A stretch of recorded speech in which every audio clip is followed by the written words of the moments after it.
계시록 요약 47번째입니다. 계시록은 1장 예수 그리스도의 계시라, 예수님이 열어주시는 책이다 라는 그런 말씀이고요. 2장 3장에는 7교회, 7등잔대에 대한 이야기입니다. 이기는 자는 이런 보상을 해주신다 라고 했는데 그 보상은 바로 예수님이십니다. 그리고 성령의 교회들에게 하시는 말씀을 귀 있는 자들은 들을지어다 라고 했습니다. 4장 5장에는 내 생물 24장로 하늘 예배에 대한 얘기고요. 6장부터 9장에는 7인, 7나팔에 대한 이야기입니다. 11장에는 두 증인, 두 감람나무, 두 등잔대에 대한 이야기예요. 14장에는 14만 4천 명 순결한 신부에 대해서 말씀하는 것입니다. 16장부터 18장에는 7대접 음녀 짐승 심판에 대한 이야기죠. 19장에는 어린 양의 혼인잔치 8절에 세마포 준비에 대해서 나오죠. 20장에는 영 안에서 첫째 부활에 동참하다 생명책에 기록된다는 말씀이 있습니다. 21장, 22장 새 예루살렘 생명나무 주님을 기다림, 아멘, 이렇게 되어 있는 말씀이 되겠습니다. 우리는 16장부터 18장에 있어서 음녀 짐승 심판에 대한 이야기를 우리가 말씀을 같이 나누고 있습니다. 이거 음녀 짐승 심판이 끝나야 어린 양의 혼인잔치 요한계시록 19장이 나온다고 그랬죠. 그래서 우리는 16장, 17장을 통해서 음녀 짐승이 무엇이냐라고 하는 것을 구체적으로 어떤 세상에 돌아가는 이런 이야기를 통해서 우리가 알려고 했던 게 아니고 우리 자신 속에 우리를 돌아보면서 말씀을 한번 깨달아 보자라고 우리가 말씀을 나누었습니다. 특별히 육체 그리고 육체의 열매에 대한 이야기를 많이 나누었어요. 그렇죠? 그러니까 육체의 열매를 나누었으니까 반대로 성령 그리고 성령의 열매가 있다는 거죠. 그러니까 예수님 편에서는 성령님이시고 성령의 열매가 있는 거고, 이제 짐승의 편에서는 음녀의 편에서는 육체 그리고 육체의 열매가 있다라고 이야기한 것입니다. 그래서 어린 양과 짐승은 반대고요, 신부와 음녀는 반대입니다. 그래서 어린 양과 신부가 하나이고 짐승과 음녀가 하나입니다. 이것을 이제 쉽게 얘기해서 짐승과 음녀는 나를 의미하는 거고요, 그리고 어린 양과 신부는 예수님을 의미하는 것입니다. 그러니까 결국에는 성경 전체가 누구와 누구와의 전쟁을 얘기하는 거죠. 나와 예수님과의 전쟁이에요. 그게 성경입니다. 성경에서 그걸 발견하지 못하고 그냥 성경 읽으면 사실 의미 없이 성경을 보는 것과 마찬가지입니다. 성경을 볼 때는 이 말씀이 다른 사람에게 이야기하는 것도 아니고 또 다른 어떤 세상 돌아가는 얘기를 하려고 했던 것도 아니고 내 내면에 있는 나와 주님을 바라보도록, 그래서 주님과 나와의 관계를 설명하려고 성경책을 썼기 때문에 성경에서 특별히 나 자신을 발견하는 것은 굉장히 중요한 문제다라는 것입니다. 나 자신을 발견할 때 내가 어떤 존재냐라는 것을 발견하는 것은 굉장히 중요한 거다, 그토록 중요한 거다라는 것입니다. 내가 어떤 존재냐라고 할 때 사람들은 이제 특별히 예수를 믿는 사람들은 무슨 생각을 하냐면, 나는 빛이야, 나는 죄가 없어, 이제 이런 식으로 이제 자기를 발견하려고 노력하거든요. 그런데 사실은 그렇게 따지면 바울 사도가 참 뭔가 착각하는 것으로 여겨지죠. 그렇게 따지면. 그런데 만약에 바울 사도의 생각이 맞는다면 그러면 우리가 생각하는 것이 이제 착각하고 있는 것이라는 거죠. 그래서 바울 사도가 어떻게 생각했냐면 자기는 날마다 어둠이다라는 거예요. 자기는 날마다 죄인이라는 거예요. 왜 그렇게 이야기하는 거냐면, 우리는 엄밀하게 말하면 예수님 안에서 의인 맞아요. 의인이 됐어요. 엄밀하면서 예수님 안에서 의인이 됐죠. 엄밀히 말해서 예수님 안에서 우리는 빛이 됐습니다.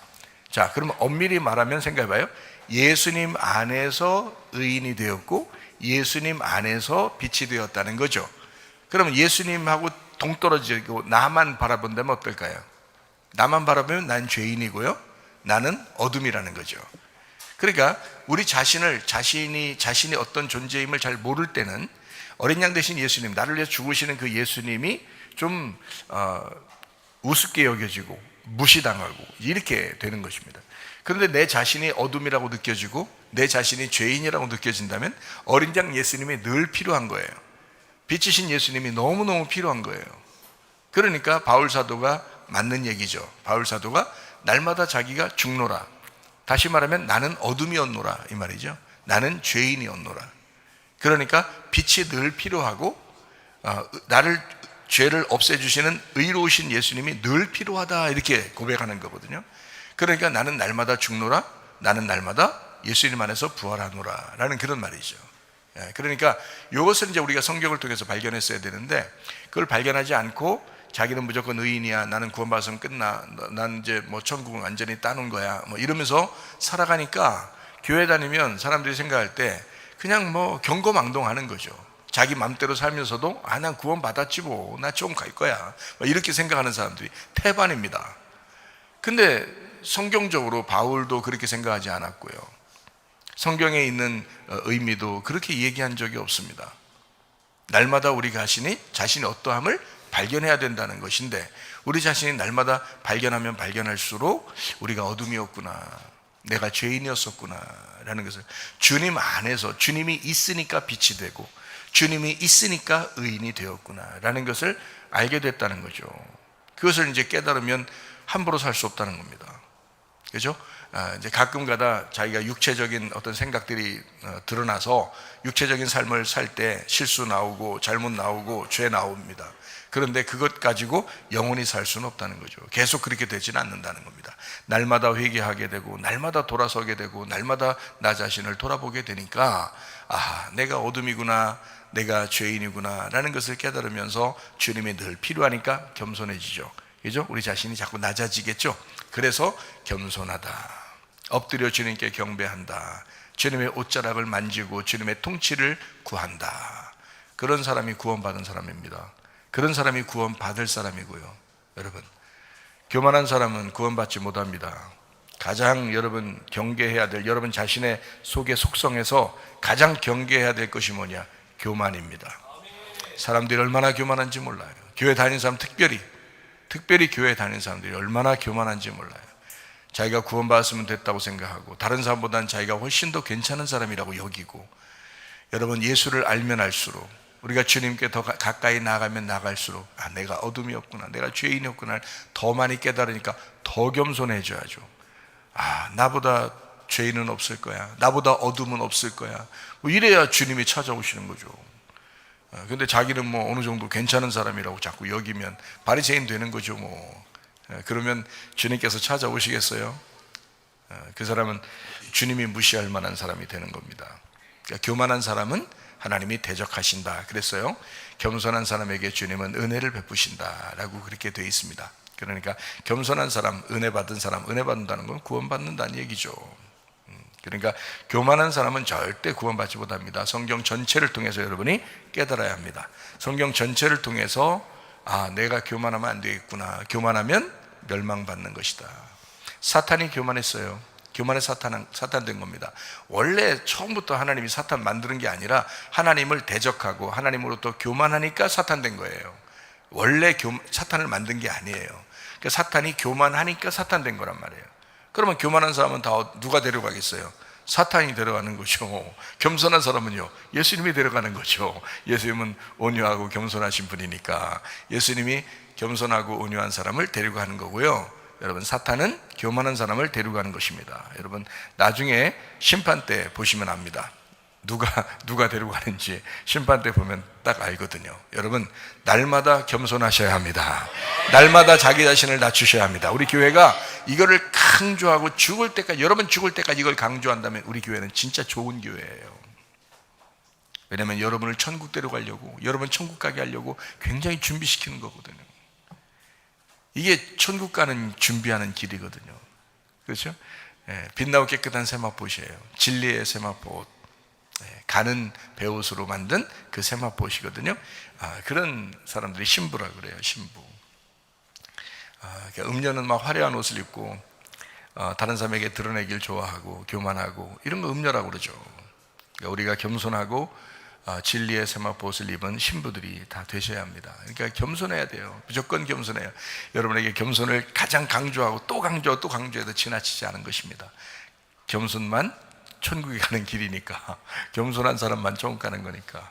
자, 계시록 18장 2절 말씀입니다. 힘찬 음성으로 외쳐 이르되 무너졌도다 무너졌도다 큰 성 바벨론이여 귀신의 처소와 각종 더러운 영이 모이는 곳과 각종 더럽고 가증한 새들이 모이는 곳이 되었도다. 자, 여러분, 이게 큰 성 바벨론이라고 하는 것은요, 바벨론이 지금 파괴된다라는 그런 얘기인데, 이 큰 성 바벨론이 쉽게 얘기해서 뭐하고의 그 반대가 되는가 하면 새 예루살렘하고 반대가 되는 거예요. 새 예루살렘 성이라고 그러죠.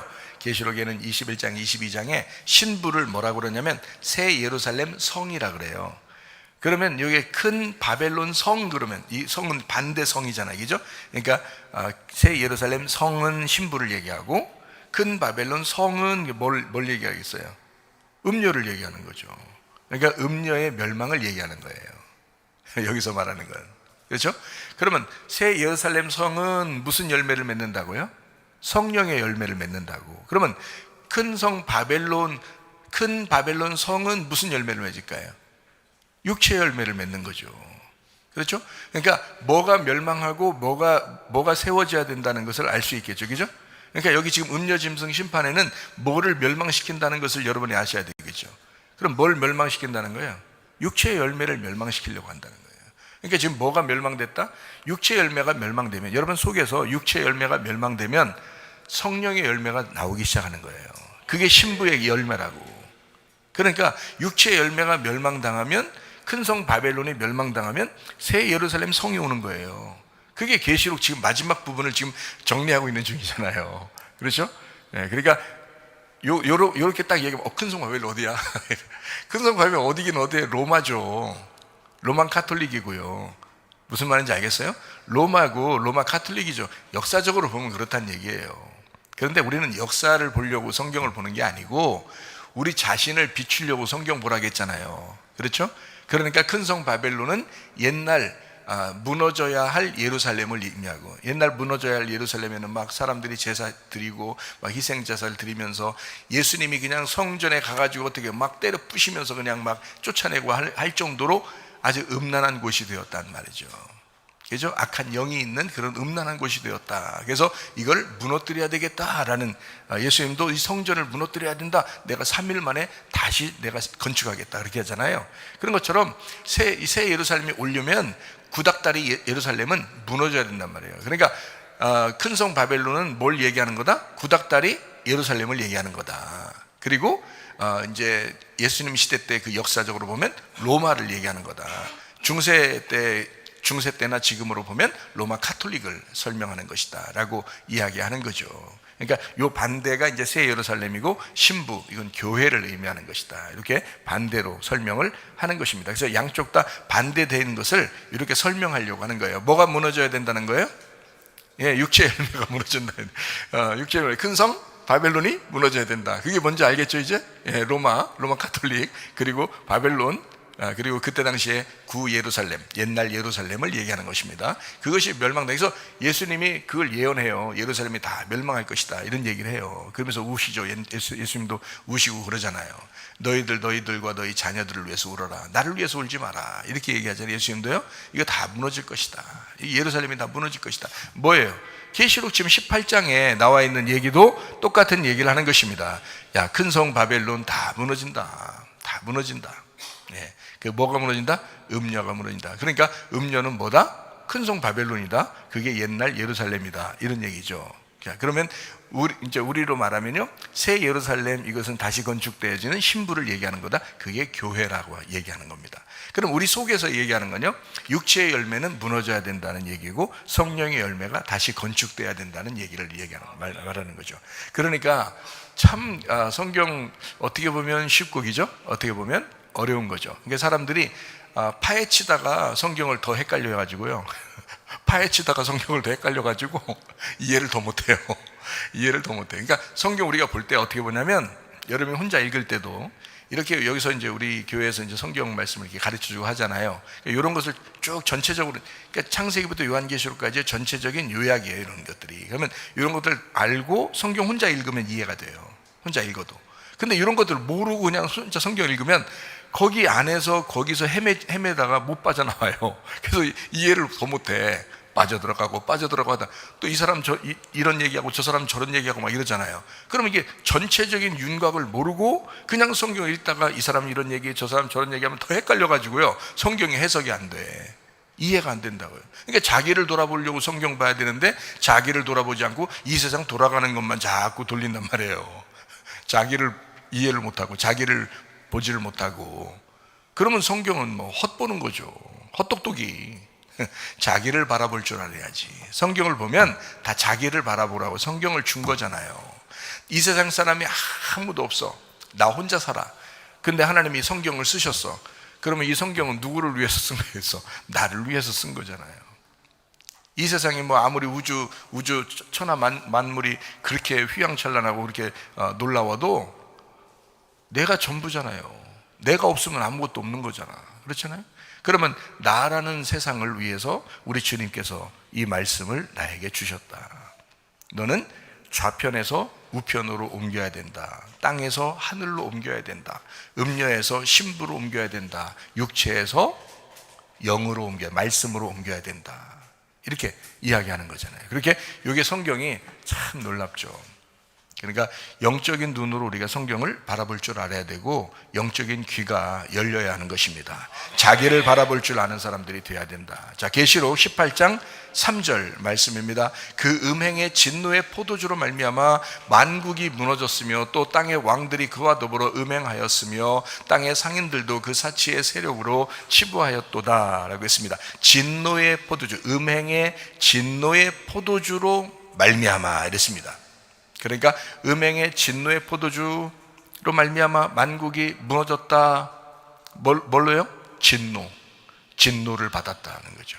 그 진노라는 게 단어가 뭐냐면 디모스라는 단어입니다. 지난번에도 한번 우리가 이야기했죠. 진노라고 하는 것은 막 진노해서 막 진노 이런 의미가 아니고 성경에서는 디모스라는 단어예요.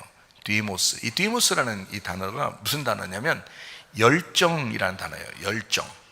이게 디오라는 단어에서 왔어요. 디오라는 단어가 연기를 내다라는 거거든요. 이 콧바람도 이렇게 연기 이렇게 막 이렇게 하는 것처럼 이 열정, 이 힘들여서 막 열심을 내는 걸 얘기하는 거예요. 그게 진노라는 단어입니다. 그러면 여러분 보세요. 그 음행의 진노의 포도주. 자, 하나님은 진노하셨다.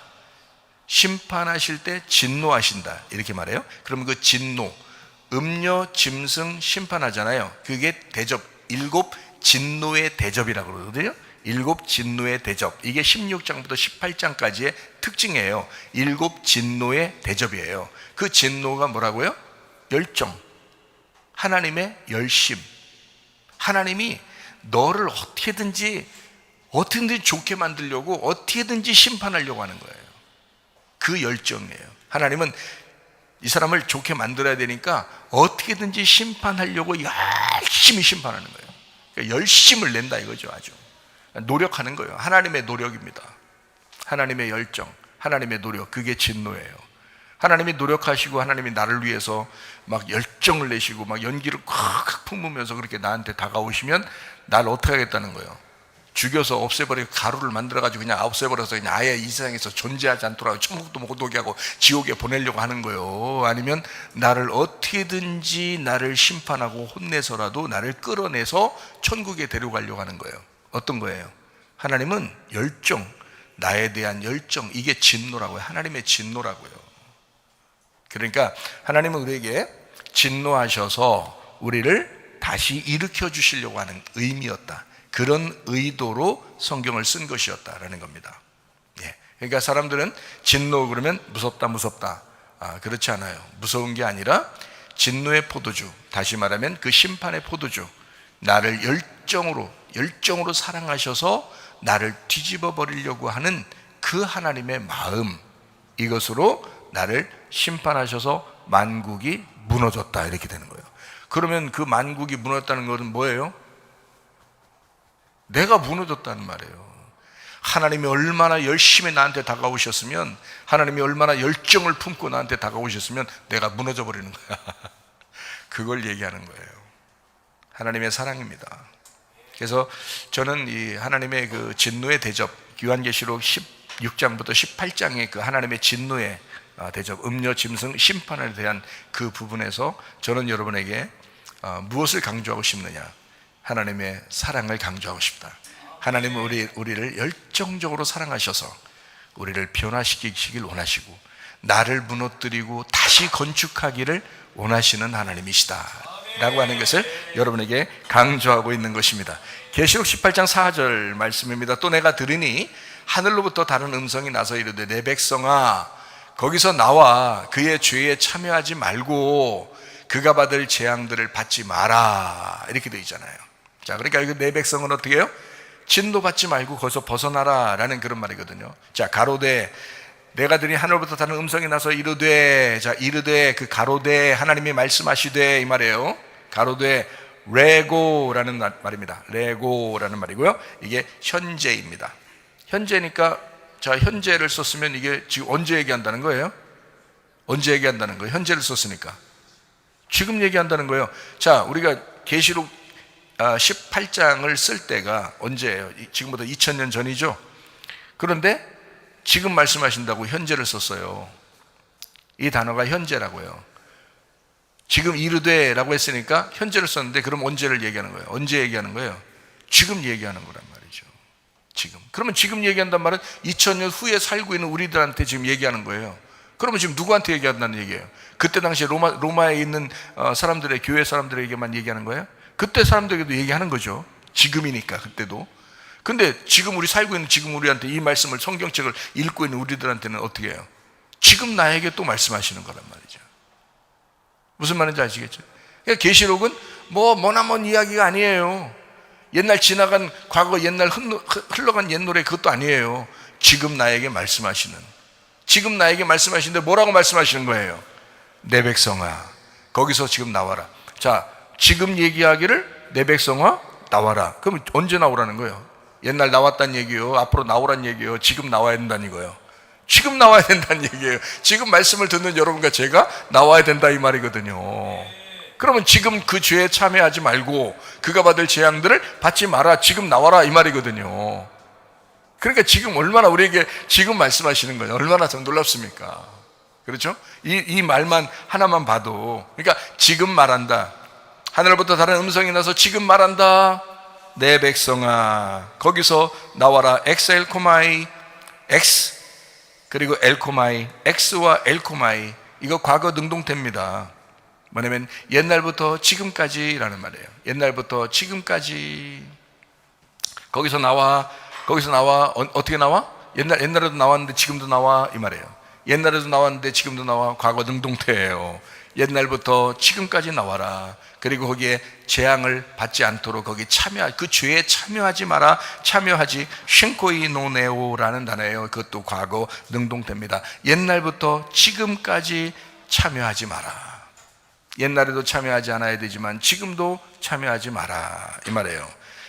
자, 참여하지 말고, 교제하지 말고, 자, 재앙들을 받지 마라. 재앙, 플레게라는 말이에요. 재앙이라는 말이, 이게 플레게, 그게 강타, 타격, 재난, 상처, 채찍질입니다.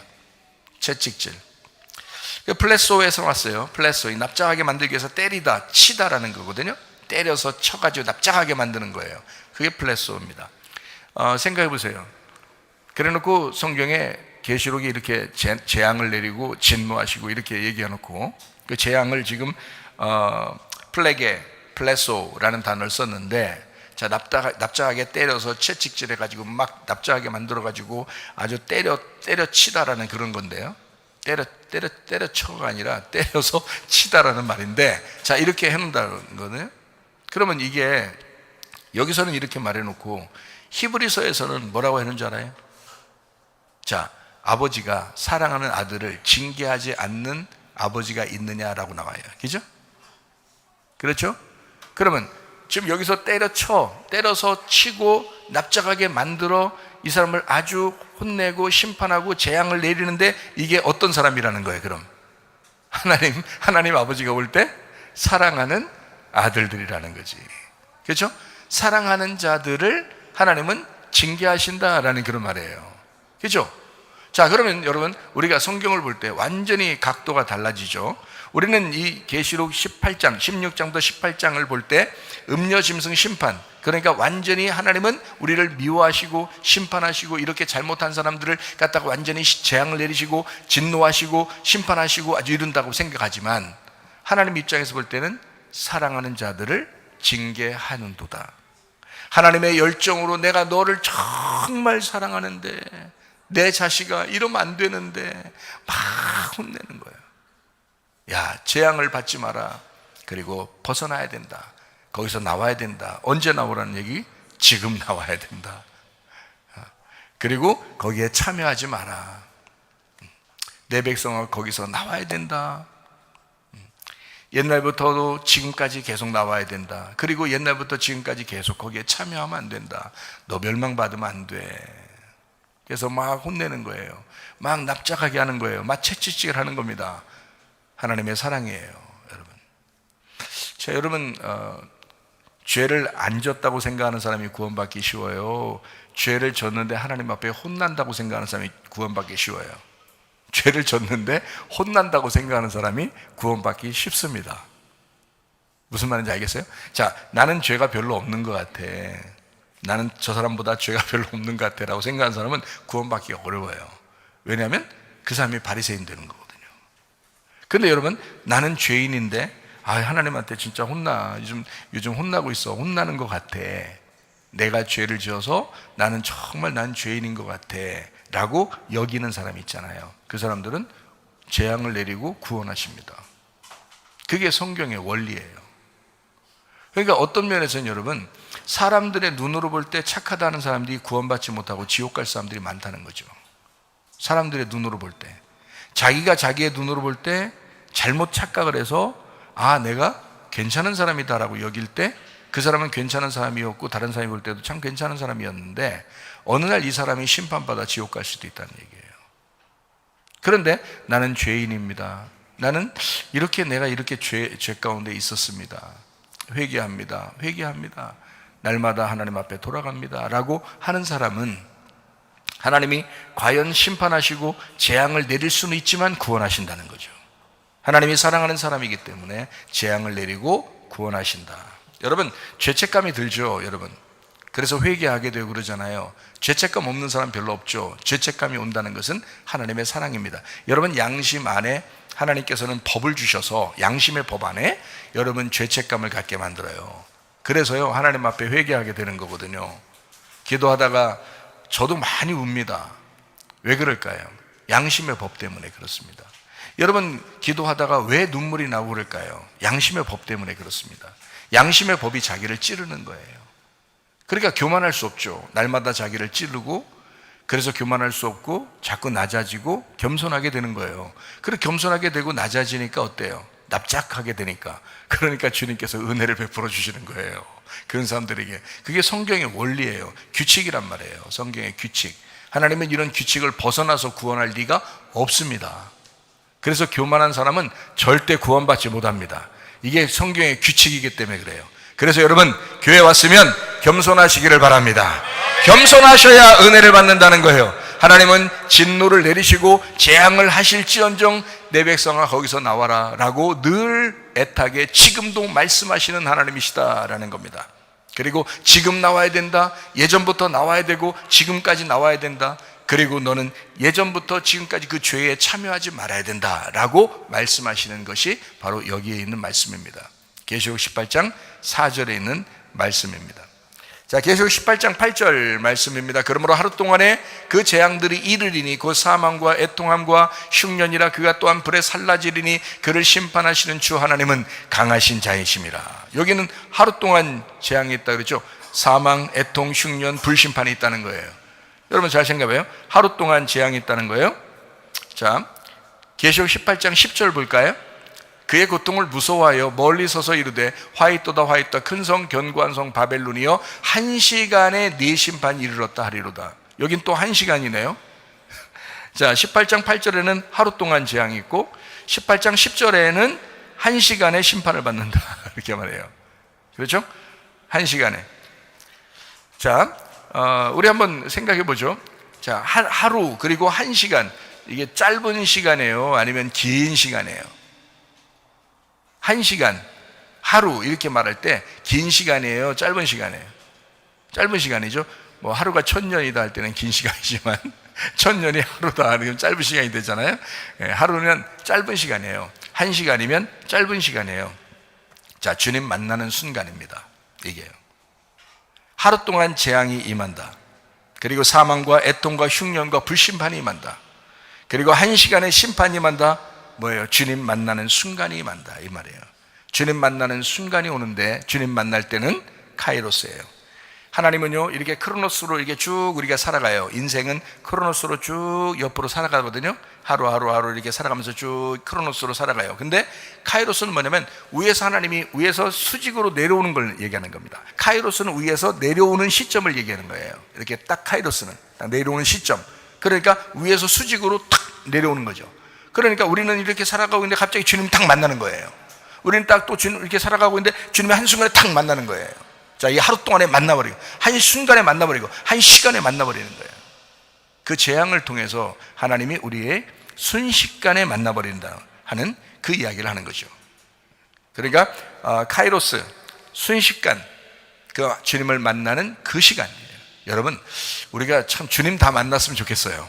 주님 만나면 진짜 너무 좋을 것 같아요. 다 주님 만나면, 그죠? 주님 만난 사람들이 다 교회에 나와서 예배드리면 얼마나 좋을까? 그 주님은 또 말씀이에요. 그러니까 말씀을 만나는 사람들이, 말씀을 사모하는 사람들이 교회에 나와서 예배드리면 참 좋을 것입니다. 말씀 사모하는 사람들. 주님 만나는 순간, 카이로스, 어느 날 말씀을 계속 듣고 있는데 어느 순간에 말씀이 자기한테 꽂혀버려요.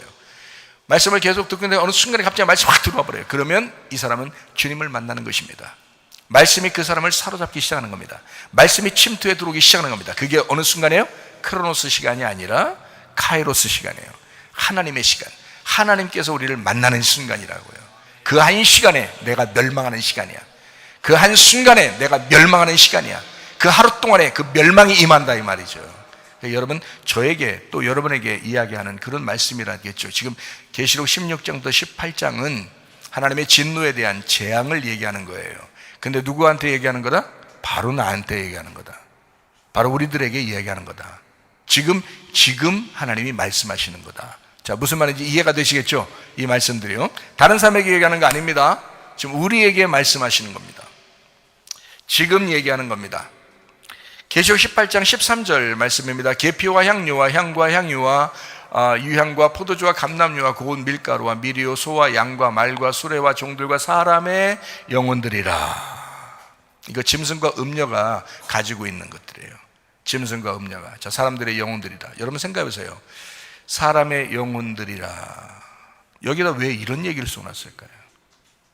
여러분, 영혼이 멸망당하는 것이 짐승과 음녀를 따라가서 그래요. 영혼이 멸망당하는 게. 그러니까 하나님께서 어떻게 해요? 영혼을 구원하려면 음녀와 짐승에게서 벗어나게 만들어야 되겠죠. 그래서 우리 속에 음녀와 짐승을 멸망시키고 우리를 끄집어내는 겁니다. 음녀와 짐승이 우리의 영혼을 갖다 끌고 내려가니까 하나님은 음녀와 짐승을 심판하고 우리를 끌어내는 것이죠. 그럼 우리 안에 뭐가 있다고요? 짐승과 음녀가 있고 어린 양과 신부가 있다니까요. 그럼 우리는 뭐가 멸망당하고 뭐가 끌어내야 된다는 거 알겠죠? 그러니까 짐승과 음녀가 멸망당하고 어린 양과 신부가 끌어나와야 되겠죠. 그죠? 우리 영혼이 죽는 거라니까요. 우리 영혼이 죽는 거, 우리 영혼이 살아나는 거예요. 이런 역사가 우리 속에서 일어나는 거라고요, 여러분. 다른 사람에게 얘기하는 거 아닙니다, 여러분. 계시록 이 말씀들은 다른 사람에게 얘기하는 게 아니고요, 세상 흘러가는 역사를 얘기하는 게 아니에요. 여러분과 제 안에서, 여러분과 제 안에 있는 영혼에 대한 이야기라고요. 그래서 여기에 일부러 사람의 영혼들이라 라고도 썼습니다. 계시록 18장 19절 말씀입니다.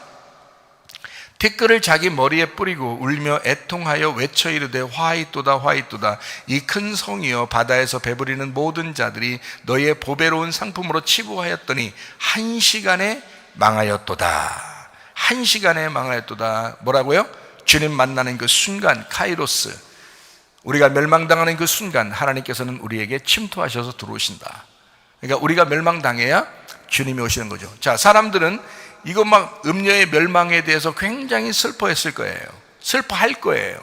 우리 속에도 음녀가 자리 잡고 있는 게 있거든요. 짐승이 자리 잡고 있는 게 있거든요. 그러면 그것이 우리가 멸망당할 때, 이 세상에서 좀 멸망당하는 것 같이 여길 때, 하나님의 재앙을 받으려고 할 때 굉장히 슬퍼하겠죠. 우리 속에서. 이게 뭐야? 나 이거 망하는 거 아니야? 나 이거 하나님이 나 미워하는 거 아니야? 내가 기도해도 응답받지도 못하고 내가 이렇게 하다가 이거 끝장나는 거 아니야? 두려워. 막 이렇게 염려하고 근심하고 슬프고 막 이런 일이 있을 거란 말이죠. 우리 속에. 근데 사실은 가만히 생각해 보면 그런 시간이 오는 것이 어떤 면에서는 반대로 생각할 때 축복의 시간이라는 거죠. 그 시간이 무슨 시간인데요? 한 시간에 망하는 시간이라는 거죠. 짧은 시간에 망하는 시간이라는 거예요. 카이로스에 망하는 시간이야. 하나님이 들어오는 시간이라는 거예요. 여러분, 우리가 멸망당하는 것은 어떤 면에서는 축복의 시간이다. 내가 멸망당해야 하나님이 나에게 들어오시기 때문에 그런 거죠. 하나님 우리에게 들어오시게 해야 된다. 우리가 멸망당하고 주님이 들어오시게 하자. 한순간에 멸망당하는 우리들, 한시간에 망하는 우리들에 대한 이야기예요. 그래야 주님이 들어오신다라는 거죠. 자, 18장 21절 말씀입니다. 이에 한 힘센 천사가 큰 맷돌 같은 돌을 들어 바다에 던져 이르되 큰 성 바벨론이 이같이 비참하게 던져져 결코 다시 보이지 아니하리로다. 이러면서 이제 18장까지 끝나는 거예요. 여러분, 계시록에 16장부터 18장이 뭐라고요? 음녀 짐승 심판이라고요. 이렇게 멸망해 버리겠다는 거거든요. 그럼 완전 멸망이에요. 어떻게 완전 멸망해요? 보니까 결코 다시 보이지 아니하리로다. 큰 성 바벨론이 결코 다시 보이지 아니하리로다. 바벨론이 바다에 던져져 심판이 끝난다라는 말입니다. 그러면 왜 바다에 던지죠? 왜 바다에 던져요? 아니, 산에다 던지면 안 되나요? 아니면 저 광야에다 확 던져버리면 안 되나요? 바다에 던진다고 그래요. 왜요? 왜 바다에 던진다 그러죠? 글쎄요, 바다가 깊은 곳이니까 그냥 거기다 던지는가 봐요. 이런 거예요? 아니에요. 우리가 태어난 곳이 바다예요. 우리가 태어난 곳이 바다라고요. 여러분, 엄마 뱃속이 어때요? 엄마 뱃속이, 엄마 배가 이렇게 있으면 아기가 이렇게 잉태돼 가지고 이렇게 나올 때 아기보다 그 속에 있는 물이 더 많아요. 아기가 더 커요, 물보다. 아기가 물보다 더 크면 큰일 나는 거예요.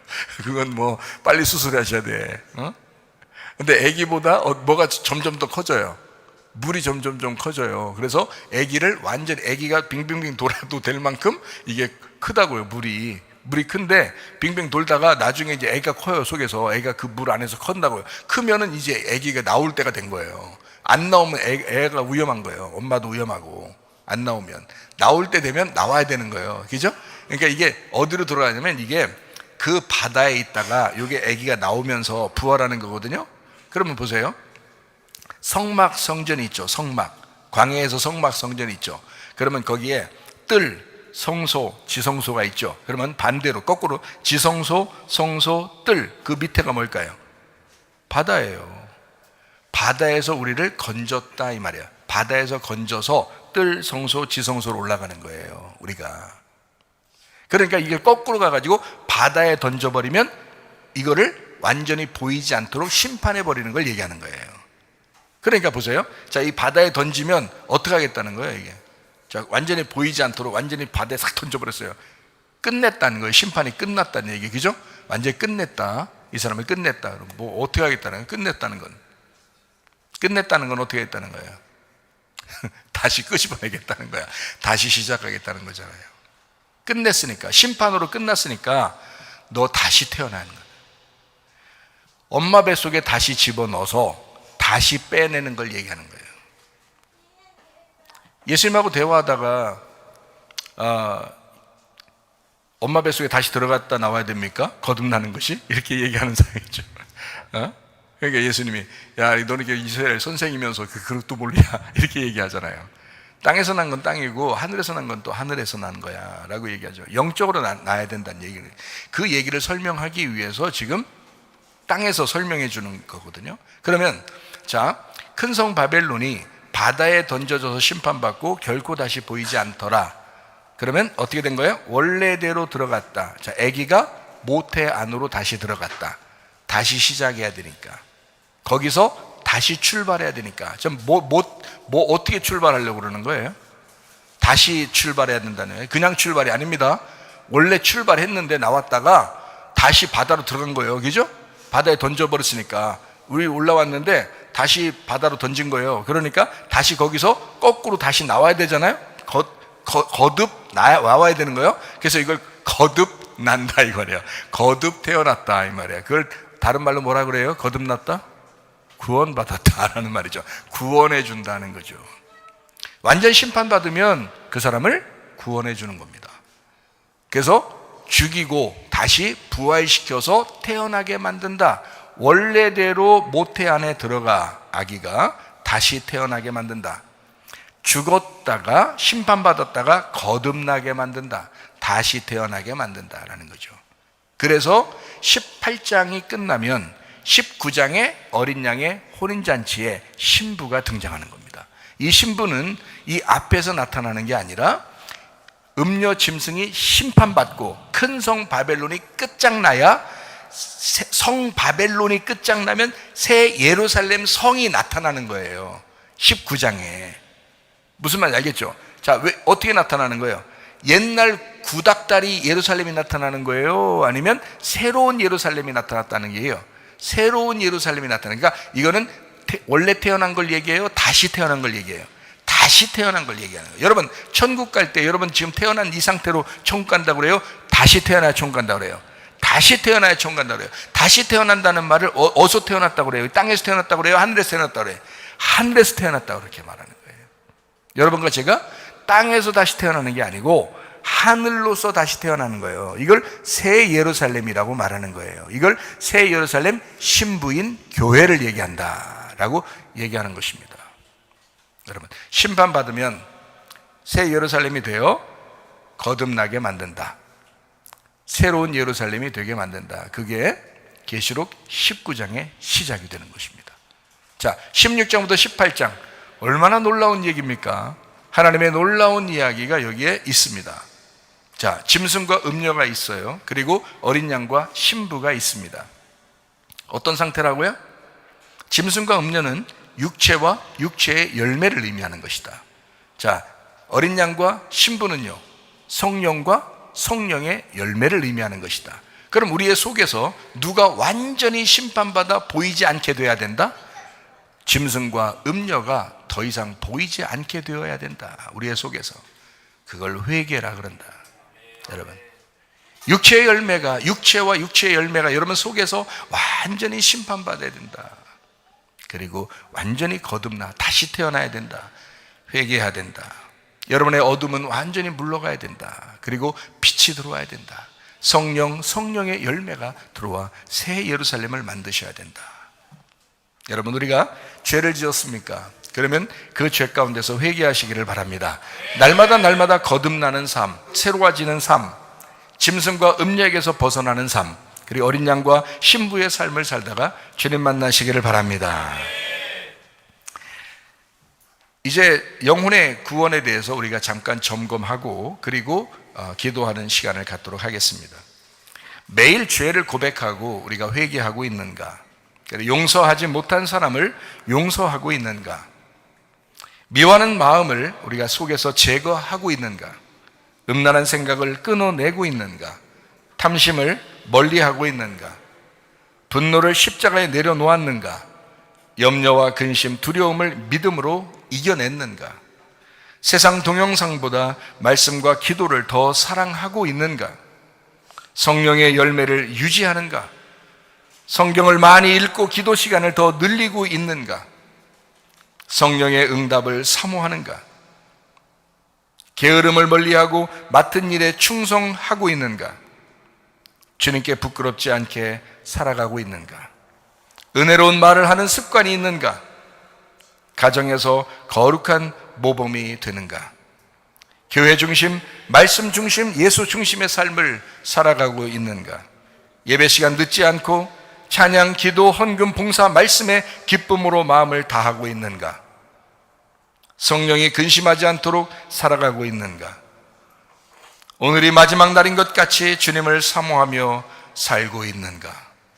여러분, 우리가 음료로 살 것이냐 아니면 신부로 살 것이냐, 어린 양 예수를 따라가 살 것이냐 아니면 짐승을 따라가 살 것이냐, 생명과 복과 사망과 저주를 네 앞에 펼쳐놓겠으니 네가 살기 위해서 생명을 선택해야 된다.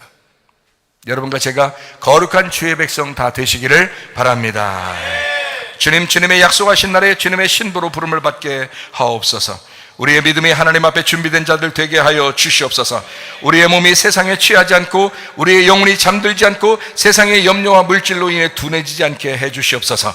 주님이 부르시는 언제라도 영과 혼과 몸이 반응하게 해 주시옵소서. 거룩한 주님의 백성이 되기를 소원합니다. 정결하고 깨끗한 삶을 살게 해 주시옵소서. 흠없는 신부가 되게 해 주시옵소서. 우리 교회와 소속된 온 가족들이 말세에 버림당하지 않고 주님의 부르심에 응답하게 하여 주시옵소서. 믿음의 구원과 휴거와 재림의 신앙을 굳게 붙잡고 살아가게 하옵소서. 우리 주 예수 그리스도의 이름으로 간절히 기도드리옵나이다. 아멘.